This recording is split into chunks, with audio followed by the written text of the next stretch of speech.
ازيكم يا اعز صحاب، عاملين ايه؟ يا رب تكونوا بخير. الحمد لله خلصنا دورتنا على خير. هنبدا نطهر مكاننا. انا كنت ببقى حاطه نشاره وجير مطفي، وقبل اي حاجه بحط على الارض هنا برش جير مطفي وفوقيه دفايه او ملايه قديمه، وبعد كده بحط جير مطفي تاني وارش النشاره. النهارده شلت كل حاجه معاكم. هنضف الارض دي كلها اهيت، وهوريكم انا بطهر عندي ازاي. كان في برضو رطوبه اهي قدامكم، كل ده انا بغسل وبشيل كل ده. التقشير اللي في الحيطان ده مش من الفراخ خالص، عشان لا يخاف على بلكونته، لا ده كان من قبل الفراخ اصلا. الفراخ ما بتعملش اي مشاكل. كل الحاجات دي بتتشال، كل الحاجات دي بتتعان، وهوريكم البلكونه بعد ما هغسلها عامله ازاي. كل الحاجات دي طلعتها اهي، حتى الطوب ده بيتغسل. بغسل كل حاجه اهو.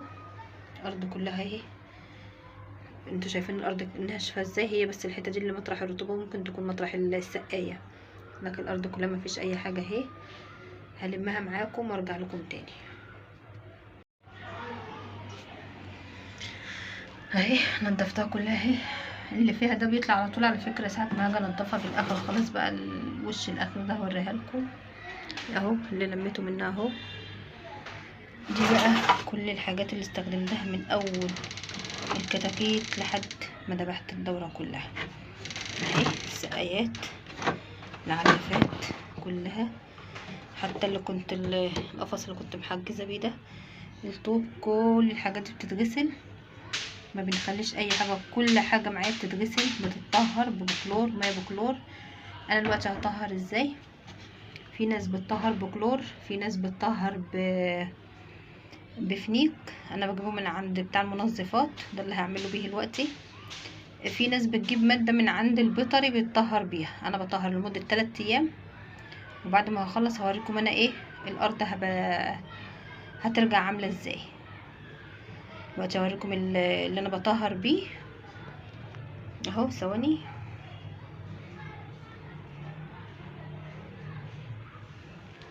بسم الله الرحمن.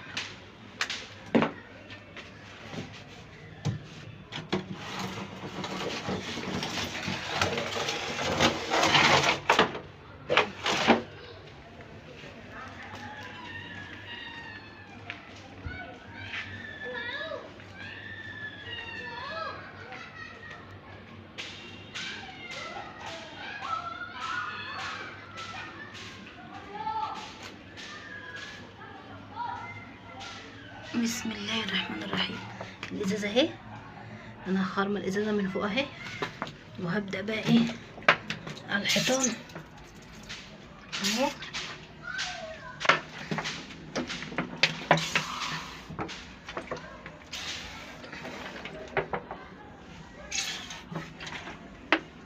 هرشها وارجع لكم اهي.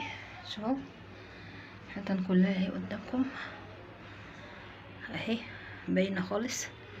بالرغم من ان فراخ الحمد لله ما كانش فيها اي امراض ولا اي فيروسات، بس لازم ارشها كلها.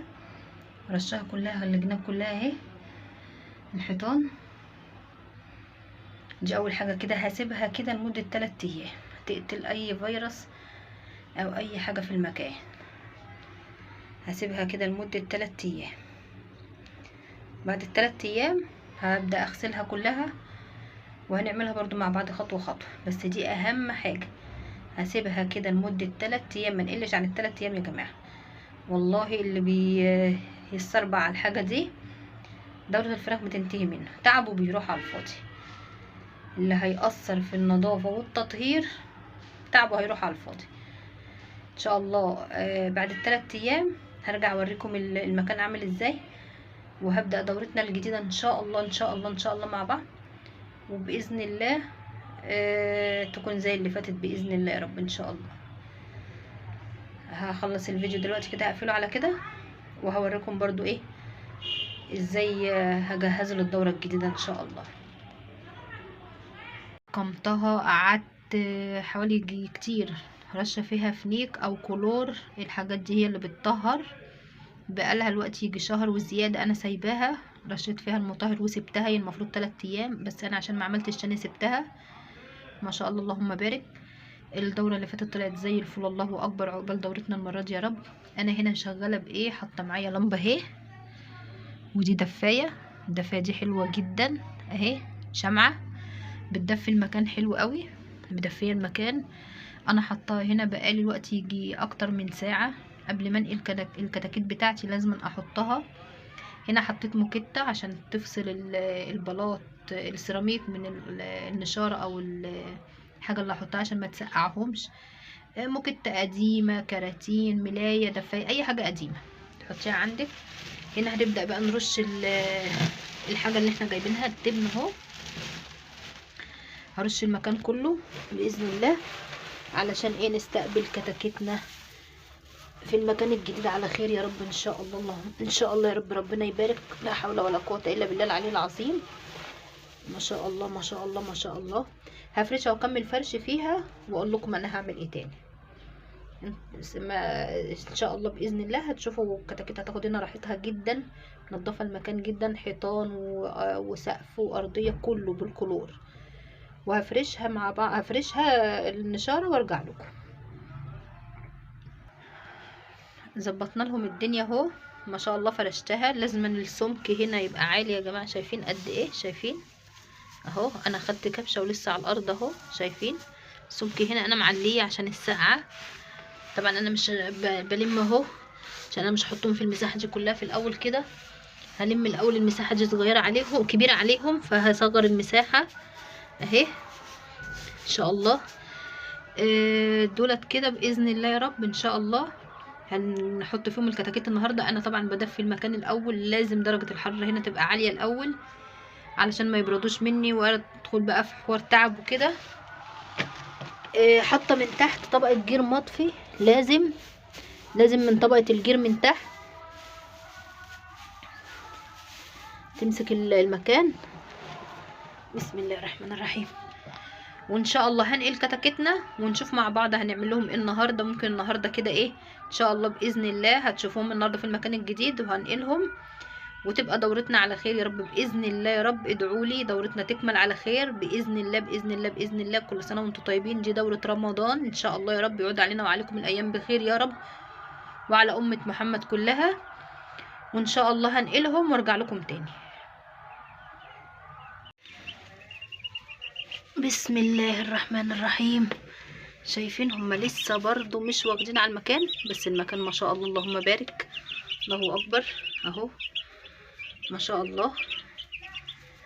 الفراخ اهي، كتاكيت لسه كمشانين. حطيت لهم بقى، جهزت لهم الميه والعلف، بس هم لسه برضو اهو ما شاء الله. المكان بس انا مدفياه، انا مشغله عليه اللمبه بقالي يجي اكتر من ساعه، بس برضو اهوت. هم اول ما دخلوا كانوا منتشرين وبيلعبوا في المكان.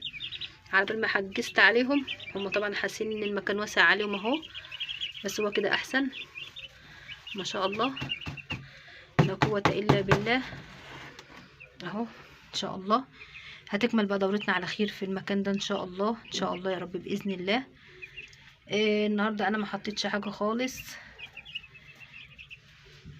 على العلف ولا على الميه. ان شاء الله من بكره نبدا معاكم باذن الله سقوه منشط كبد، رفع مناعه، كل الحاجات دي. انا المفروض كنت حطيت على العلف كركم. ان شاء الله هبدا من بكره احط كركم، احط حبه البركه. ولسه بقى قدامنا فتره طويله لما نحط يعني شويه كده، نحط السمسم ونحط الخميره. كل الحاجات دي لسه مش دلوقتي. انا شايفاهم جوه بيعملوا فضلات. الفضلات اعزكم الله والله، الفضلات يعني الحمد لله اللهم بارك الله اكبر. انا اللي خلاني نقلتهم، حسيت ان الكتكوت زي العرقان. بصوا شكل الكتكوت عامل ازاي، حسيت ان الكتكوت زي العرقان. ما عجبنيش، حسيت ان المكان ضيق عليهم مش واخدين راحتهم، فقلت انقلهم. هما هيبداوا اهوت واحده واحده.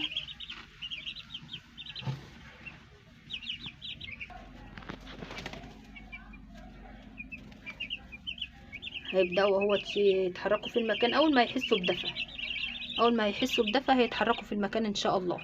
انا الباب بتاعي بتاع العش عاملاه كله سلك، بس مقفلاه بملايه. بصوا عايزه بس اوريكم الفضلات اهي اهي اعزكم الله اهي. شايفينها طبيعية جدا الحمد لله. زي ما قلت المكان انا فرشه فيه موكيته تقيله، حاطه فوقيها طبقه جير مطفي، فوقيها العفش ده او النشاره او التبن على حسب انت ما هتلاقي عندك ايه. نفرشها كويس، ندفي المكان، هتبقى زي الفل ان شاء الله. لا حول ولا قوه الا بالله العلي العظيم. نصيحه من اخت، احسن حاجه ان شاء الله تعملوها التجاره مع الله.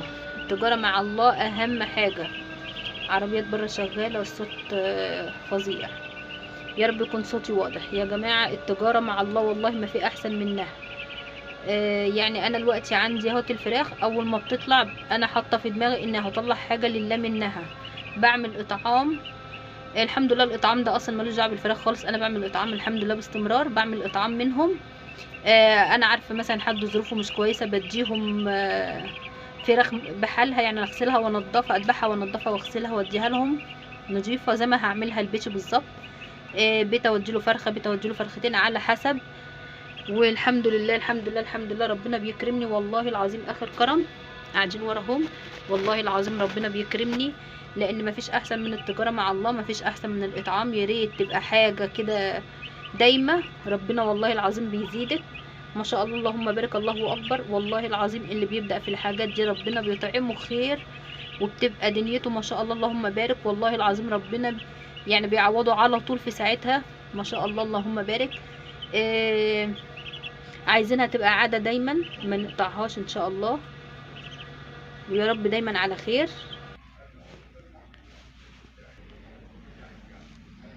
يا رب يا رب يا رب ان شاء الله تكمل دورتنا على خير باذن الله ان شاء الله. يا رب كده اوريهمكم لما يبقوا فراخ كبيره زي ما قلت لكم اهي. الدفايه اهي ان شاء الله، واللمبه اهي، دي لمبه صفرة 200، في لمبه تانية 100 بس انا مش مشغلاها لاقيه المكان حلو الحمد لله. وان شاء الله يا رب كده نخلصهم مع بعض على خير، وكل يوم معاكم اهوت ان شاء الله. مش هبخل عليكم باي حاجه، وزي ما قلت في كل فيديو اللي يعرف اي معلومه يقولها لي، لو انا في حاجه غلطانه فيها يقولها لي، وانا لو في اي حاجه حد عايز يسالني عليها. بس بالله عليكم بالله عليكم بالله عليكم ترفعوا الفيديو باي لايكات، لان انا يعني كل اللي يدخل يشوف الفيديو يعمل لي لايك، لان الفيديوهات كلها ما فيش لايكات خالص.